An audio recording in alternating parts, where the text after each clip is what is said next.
کہتے ہیں کہ باپ کے بعد بھائی بہنوں کا مان ہوتے ہیں، ان کا سہارا ہوتے ہیں، لیکن کیا ہو جب وہی سہارا بے سہارا کر دے؟ کیا ہو جب سگے خون کی قیمت کاغذ کے چند ٹکڑوں سے بھی کم ہو جائے؟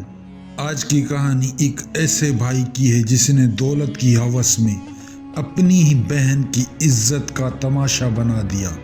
دل تھام کر سنیے گا، شاید یہ کسی کے گھر کی کہانی ہو۔ آئلہ گھر کی بڑی بیٹی تھی۔ باپ بوڑھا اور بیمار تھا، اس لیے گھر کا سارا بوجھ آئلہ کے کندھوں پر تھا۔ اس نے اپنے خوابوں کا گلا گھونٹ دیا، اپنی پڑھائی چھوڑ دی، لوگوں کے گھروں میں کام کیا کرتی تھی، صرف اس لیے کہ اس کا چھوٹا بھائی وقار پڑھ لکھ کر بڑا آدمی بن سکے۔ آئلہ اکثر وقار سے کہتی تھی، وقار تو پڑھ، جس دن تو افسر بن جائے گا نا، میری ساری تھکن اتر جائے گی۔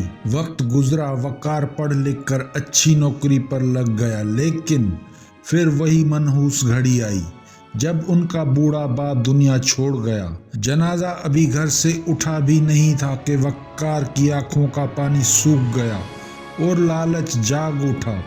باپ گاؤں میں ایک چھوٹا سا مکان اور کچھ زمین چھوڑ گیا تھا۔ وقار نے سوچ لیا تھا کہ اب اس جائیداد پر صرف اس کا راج ہوگا، بہن کو حصہ دینے کا تو سوال ہی پیدا نہیں ہوتا۔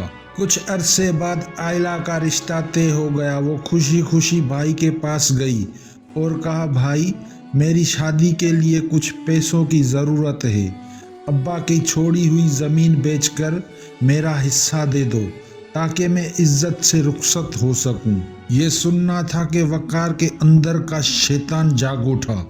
اس نے اپنی بہن کو گلے لگانے کے بجائے دھکا دے کر زمین پر گرا دیا۔ وقار غصے سے بولا، کیسا ایسا؟ کون سی زمین؟ یہ سب میرا ہے، میں نے تجھے روٹی کھلائی، چھت دی، یہی بہت ہے۔ اب اگر جائیداد کا نام لیا تو زبان کھینچ لوں گا تمہاری۔ نکل جاؤ میرے گھر سے، تو پرایا مال ہے، آج سے تیرا میرا کوئی رشتہ نہیں۔ آئلہ زمین پر بیٹھی روتی رہی، لیکن وقار کا دل نہیں پسیجا۔ جس بھائی کے لیے اس نے اپنی جوانی مٹی میں ملا دی، آج اسی بھائی نے اسے گھر سے بے گھر کر دیا تھا۔ دوستو، آئلہ تو خالی ہاتھ اس گھر سے نکل گئی، لیکن وقار کو لگا اس نے جنگ جیت لی ہے۔ وہ یہ بھول گیا کہ بہن کی بد دعا عرش ہلا دیتی ہے۔ آج ہمارے معاشرے میں کتنے ہی ایسے بھائی ہیں جو بہنوں کا حق کھا کر خود کو رئیس سمجھتے ہیں۔ آپ کا ضمیر کیا کہتا ہے؟ کیا وقار جیسے بھائی کو معافی ملنی چاہیے؟ کیا بہن کا حق کھانے والا کبھی سکون کی موت مر سکتا ہے؟ کمنٹ میں استغفر اللہ لکھیں اور اپنی رائے ضرور دیں۔ اس ویڈیو کو اتنا شیئر کریں کہ شاید کسی ظالم بھائی کا ضمیر جاگ جائے۔